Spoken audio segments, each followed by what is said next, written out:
Muy buenas tardes, estimada comunidad de Ciencias de Datos Argentina. ¿Cómo están? Por acá tenemos a Agustina, que nos va a dar un proyecto espectacular de series temporales. Así que, Agustina, te escuchamos.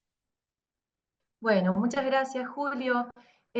Voy a proceder a compartir mi pantalla. Mi nombre es Agustina Giuliodori, como tal dijiste, y hoy voy a estar presentando mi proyecto final de la Diplomatura de Ciencia de Datos con R y Python, que se titula Dengue en Argentina y su relación con variables meteorológicas.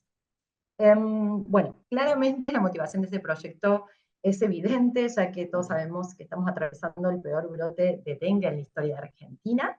Y entonces haré una brevísima introducción, porque ya todos conocemos un poco la enfermedad, y luego procedemos al análisis de los datos y a la creación de las series temporales. Entonces, según la Organización Mundial de la Salud, el dengue es una infección vírica que se transmite al ser humano por la picadura de mosquitos infectados. Se presenta en regiones donde hay clima tropical y subtropical, en zonas urbanas, lo cual quiere decir que hay factores climatológicos que están relacionados con la transmisión de la enfermedad. ¿Sí? Por eso he agregado este mapa. Y estos son los principales mosquitos. En América tenemos el Aedes aegypti, que es el primero que se ve. Bueno, todos conocemos más o menos los síntomas y lo importante es saber que hay casos asintomáticos en la clínica, hay casos leves y casos severos que deben ser hospitalizados. Hoy en día no existe un tratamiento para la enfermedad, sino lo que se hace es un tratamiento del dolor. Entonces, sabiendo estas dos variables, que se trata el dolor o se trata con la hospitalización de los pacientes, vamos a eh, trabajar la parte económica de este modelo. ¿Sí? Y bueno, lo que vamos a hacer, nos vamos a centrar, por supuesto, en los datos de Argentina. Hemos utilizado datos provenientes del Ministerio de Salud de la Nación desde el 2018 al 2023, y luego datos para geolocalizar, datos del Ministerio de Seguridad de la Nación, y por último, variables meteorológicas provenientes del Servicio Meteorológico Nacional. Y el objetivo principal de este proyecto es desarrollar modelos que nos permitan predecir la incidencia de dengue basados en datos históricos y también variables meteorológicas. Entonces, dicho esto, vamos a pasar directamente a ver el, eh, el análisis de los datos y la creación de las series temporales. Entonces, ya hemos hecho esta introducción. Lo primero que hacemos, el código ha sido realizado en Python, como se va a ver aquí. Lo primero que hacemos es importar las librerías. Tenemos las librerías típicas que utilizamos en análisis de datos, y, por ejemplo, puedo nombrar GeoPandas para la georreferenciación de los datos. Puedo nombrar también para la creación de un random forest. Hemos usado scikit-learn. Luego hemos usado Plotly para la visualización interactiva de las gráficas. Luego vamos a crear un modelo Sarima, entonces utilizamos Stats Models. Y para creación de redes neuronales vamos a utilizar TensorFlow. ¿Sí? Entonces, eso es lo que hacemos en un primer momento, y una vez que hemos importado las librerías con las cuales trabajamos, comenzamos con los datos geoespaciales, como digo aquí. Lo primero que tenemos es, cargamos los datos provenientes del Ministerio de Seguridad de la Nación y lo trabajamos un poco para poder lograr este mapa que vemos aquí. Lo que hemos hecho es que hemos agrupado las provincias según regiones, y esto nos va a permitir luego analizar la incidencia de la enfermedad en las distintas regiones, como se ve aquí. Luego lo que hacemos es cargar los datos de la localización de las estaciones meteorológicas, por un lado, y las mediciones de las estaciones meteorológicas. ¿Qué es importante tener en cuenta aquí? Lo que vamos a tener es la medición de cada estación meteorológica de toda la nación. O sea, hay un montón de estaciones meteorológicas en las mismas provincias, y vamos a tener la temperatura máxima, mínima, precipitación y humedad relativa media. Entonces, aquí tenemos nuestro primer desafío, que es lo siguiente. Nosotros vamos a tener que hacer una unificación del dominio espacial y temporal de estos datos provenientes del Servicio Meteorológico Nacional con los datos provenientes del Ministerio de Salud, porque los datos de dengue los tenemos por provincia y por semana epidemiológica. Entonces, esto es lo primero que hacemos. Lo que hacemos aquí es simplemente trabajar para lograr un data frame como el que se ve aquí, donde hemos agrupado por provincia y hemos hecho la media para temperatura máxima, mínima, precipitaciones y humedad relativa, y hemos puesto por semana epidemiológica. Entonces, una vez que tenemos esto, podemos generar estas funciones que vemos aquí para, vamos a ver, por ejemplo, aquí podemos ver las precipitaciones cada mes en cada provincia. Aquí podemos ir cambiando la provincia y vemos cómo esto varía. Lo mismo para la evolución de la temperatura máxima y mínima, como se ve aquí en estos gráficos. También podemos cambiar el año y el lugar. Y luego lo mismo para la evolución de la humedad relativa, ¿sí? Y lo mismo aquí que podemos ir variando. Esto simplemente nos permite ver cómo va evolucionando estas variables meteorológicas en el. Entonces, luego vamos a lo más importante, que es los datos de dengue que tenemos. Entonces, lo primero que hacemos es la lectura. ¿Qué es importante? El Ministerio de Salud cada año va generando tablas. Estas tablas son diferentes, no tienen las mismas columnas, entonces lo primero que hacemos es una unificación, no voy a entrar en detalle, pero básicamente tenemos que hacer una unificación de todos los años. Y una vez que hacemos esto, logramos un data frame que tiene esta forma. Podemos ver que tenemos la semana epidemiológica, la provincia. Nosotros hemos agregado, hemos hecho un mapping para la región, para poder así analizarla, el grupo de edad y la cantidad de casos, ¿sí? Entonces, lo que podemos hacer en un primer momento es analizar por año. Tenemos del 2018 al 2023, y en este caso tenemos un acumulado de casi 200.000 casos, pero sí que vemos que tenemos un brote epidémico muy claro en el 2023 y otro no tan grande en el 2020. Sabemos que en el 2020 también hubo un brote epidémico, al igual que en el 2016, pero no teníamos datos de la. Entonces, luego también podemos ver la incidencia por rango etario y año. Entonces, en este caso, esto podríamos verlo cada año. Sabemos que la enfermedad no discrimina el rango etario, vemos que presentamos pero en casos en todos los rangos, pero sobre todo se agrupa en jóvenes y adultos. Y esto lo podríamos analizar por cada año. En este caso parece que todos los años se comporta bastante similar, por lo cual no hacemos una diferencia. Y por último, agregamos también variables demográficas, porque cuando analizamos este tipo de enfermedades, también es importante analizar la tasa de incidencia, no solamente la cantidad de casos por provincia, sino qué población tiene cada provincia. Entonces, esto lo hacemos agregando datos aquí. Entonces, podemos ver la tasa de incidencia en cada año, aquí cambiamos el año, y la tasa de incidencia sería el número de casos cada 100.000 habitantes. Entonces, podemos ver, y aquí los colores están agrupados por región, podemos ver cómo se distribuyen. Entonces, bueno, la tasa de incidencia también la podemos ver en un gráfico de torta, como se ve acá, y también podemos hacer un gráfico de torta por regiones, que esto es muy interesante también.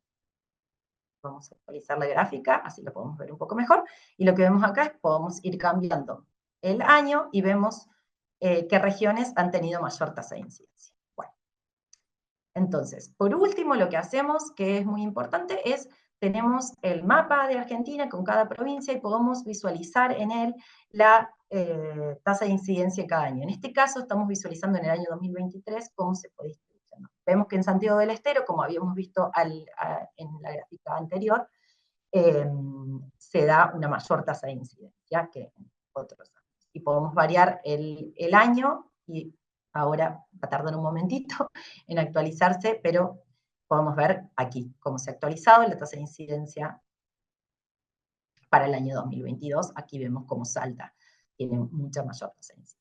Entonces, una vez que tenemos todos estos casos, vamos a generar nuestra serie temporal. Entonces, vamos a hacer los análisis por semana epidemiológica.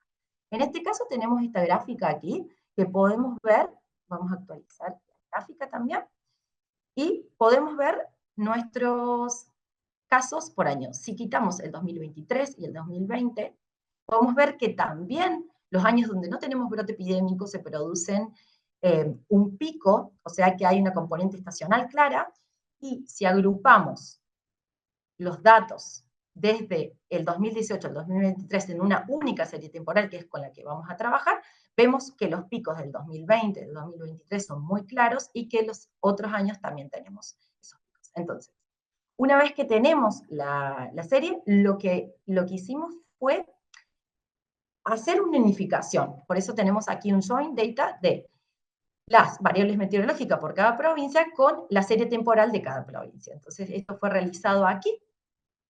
Y lo que podemos analizar ahora es, en cada provincia, qué correlación hay entre estas variables meteorológicas, temperatura mínima, máxima, humedad relativa y precipitaciones, con la cantidad de casos. Entonces, por ejemplo, vemos, acá también podemos analizar el p-value que nos indicará si es significativo. Entonces, en este caso vemos que la humedad relativa en Buenos Aires es una variable muy significativa, al igual que la temperatura.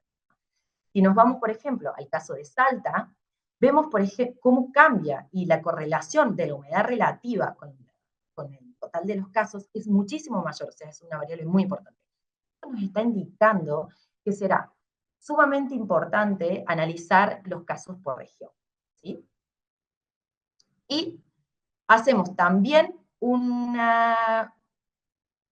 join con más datos. ¿Qué quiere decir esto? También queremos trabajar con algún algoritmo que no sea serie temporal para ver si es posible desarrollar algún otro tipo de algoritmo de machine learning. Entonces lo que hicimos fue tener en cuenta que en un mismo dataset, qué ha pasado una semana y 2 semanas anteriores. Entonces, lo que hacemos es, en el mismo dataset, incorporar las variables meteorológicas una semana anterior. Acá tenemos mínima, máxima, precipitaciones, humedad relativa, una semana y 2 semanas antes. Entonces, esto nos permitirá también trabajar sin utilizar series temporales. Entonces, primero lo que vamos a hacer es dividir en 2 etapas. Vamos a analizar a nivel nacional y a nivel provincial. A nivel nacional tenemos que tener en cuenta que no vamos a tener variables meteorológicas, ¿sí? Entonces, aquí seguimos un poco visualizando, haciendo un análisis de datos de todos los casos. Y comenzamos a trabajar con la serie temporal. Lo primero que hacemos es analizar hacer una gráfica de medias móviles y luego hacer una descomposición. En un primer momento hacemos una descomposición aditiva de la serie, donde vemos, como dije, una componente estacional muy fuerte, pero una tendencia muy compleja, y que el residuo exhibe un patrón bastante significativo. Entonces procedemos a hacer una descomposición multiplicativa donde vemos algo similar.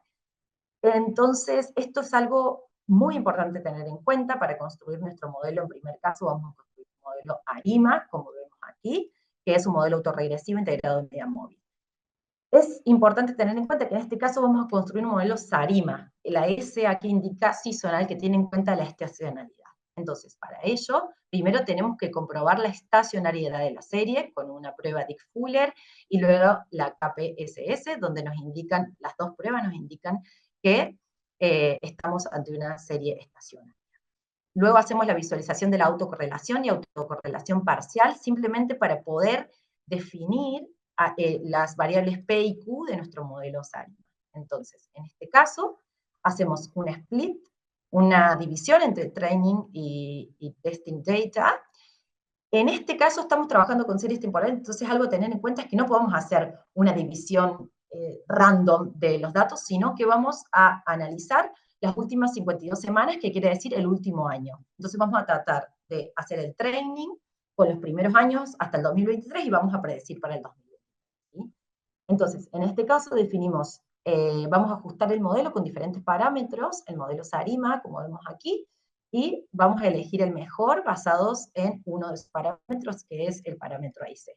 El parámetro con menor AIC será el que nos permita el modelo óptimo. Entonces, en este caso vemos que los parámetros que hemos definido aquí son los óptimos para este modelo, y aquí vamos a ver una visualización de los datos. En este caso, vemos, aquí tenemos en azul los datos que hemos usado en el training, y luego en verde cómo se comportaría la serie real y los datos predecidos. Vemos que vemos un pico aquí, lo vamos a ver más cerca, pero que claramente no está ni muy cerca de lo que realmente sucede. También tengamos en cuenta que Estamos ante una predicción muy compleja, porque en el año 2023 hay un brote que no se había visto nunca en la serie temporal, ¿no? Entonces, bueno, nuestro modelo claramente está haciendo una subpredicción de lo que está pasando, ¿sí? Y entonces vemos que podemos darnos cuenta de que estamos en un año con brote epidémico en la semana número 9. Esto vamos a tenerlo en cuenta. Pero sí vemos que claramente no es un buen modelo. Entonces, luego lo que vamos a hacer es desarrollar una red neuronal autorregresiva. ¿Por qué utilizamos redes neuronales? Porque nos damos cuenta que nuestro modelo es demasiado complejo para utilizar otro tipo de algoritmos. Entonces, para usar redes neuronales, lo primero que hacemos es escalar los datos y también ajustamos el modelo con distintos parámetros para seleccionar el óptimo. Y una vez que hemos seleccionado el óptimo con una ventana de 2 y 16 unidades en la capa de entrada, entonces hacemos las predicciones. Y aquí vemos cómo las predicciones mejoran. Claramente también estamos prediciendo lo que está pasando, pero tenemos un pico mucho más alto. ¿Qué es lo más importante de este modelo? Que nos permite predecir que un brote epidémico en el año 2023, en la primera semana. Entonces ya tenemos 8 semanas antes del modelo anterior. Esto es sumamente importante porque si nosotros quisiéramos implementar un esquema vacunatorio o un montón de medidas de prevención de esta enfermedad, lo podemos hacer desde la primera semana del 2023 y no, como en el otro caso, desde la 9ª semana, ¿sí? Y entonces, ahora pasamos a desarrollar modelos de provincia en provincia y también vamos a utilizar las mismas dos modelos de series temporales. En este caso, en lugar de utilizar solo SARIMA, le agregamos una X aquí. Esto quiere decir que usamos exogenous data. ¿Qué significa esto? Vamos a utilizar también variables meteorológicas, porque en este caso estamos a nivel provincial. Lo vamos a hacer solo para Córdoba, pero lo podríamos hacer para todas las provincias porque tenemos datos de todas. Yo simplemente voy a mostrar eso. Entonces, lo que vamos a utilizar es la temperatura máxima y mínima, como había dicho antes, para la provincia, las precipitaciones y la humedad relativa, ¿sí? Para la provincia de Córdoba. Y entonces ajustamos también un modelo donde vemos que nos pasa un poco lo mismo que pasaba a nivel nacional. Vemos que hay un pico muy temporalmente coincide, pero la cantidad de casos es muy baja lo que se predice. Y luego entonces desarrollamos los modelos con redes neuronales, hacemos de la misma manera que hemos hecho anteriormente y vemos que al agregar las variables meteorológicas y centrarnos en Córdoba, cómo mejora el modelo, ¿sí? Bueno, y esto es un poco lo que he realizado. Luego intenté, no voy a entrar en detalle, intenté realizar un random forest para poder predecir los casos sin utilizar series temporales, pero nos damos cuenta que es sumamente importante la autocorrelación, por lo los resultados no han sido buenos, así que bueno, simplemente lo comento. Y bueno, conclusión, las conclusiones como he ido diciendo es que es muy importante en este caso, que estamos ante un modelo muy complejo, utilizar un algoritmo que nos permita modelar este comportamiento complejo. En este caso lo hemos logrado con las redes neuronales autorregresivas utilizadas con TensorFlow. ¿Y qué es importante aquí? Que lo quiero mostrar en el impacto económico. Entonces, por cada paciente tratado se estima que el gasto medio es de $130. Esto es una estimación, por supuesto, media entre aquellos pacientes que son tratados por el dolor y aquellos que son hospitalizados. Entonces, en este caso, a nivel nacional y provincial, podemos ver que con redes neuronales autorregresivas, el gasto que tendríamos es de $1.000, porque en la primera semana podríamos ya predecir que estamos ante un brote epidémico y entonces desarrollar un esquema de vacunación. En este caso, por supuesto, no estoy teniendo en cuenta cuánto nos saldría, cuál sería el gasto en el desarrollo de este esquema de vacunación. Es simplemente para el gasto en atención médica de los pacientes. Y si utilizáramos el modelo SARIMA, tendríamos un gasto 1000 veces mayor, ¿sí? Y a nivel provincial nos pasa algo similar. Entonces podemos ver cómo utilizando redes neuronales autorregresivas, podemos reducir este gasto en la atención al paciente y, por supuesto, prevenir los casos de muertes y que las personas se enfermen. Entonces, bueno, como conclusiones, hemos analizado los casos de dengue en los últimos 6 años en todo el territorio nacional. Hemos visto cuándo se producen estos brotes epidémicos, analizado la distribución geográfica de los casos por provincia y por región. También hemos visto la correlación de las variables meteorológicas en cada provincia y hemos desarrollado y ajustado series temporales para predecir el número de contagios a nivel provincial y a nivel nacional. Bueno, aquí está la bibliografía y eso es todo. Me encantó cómo lo manejaste, la visión. La verdad que te auguro mucho éxito con esto.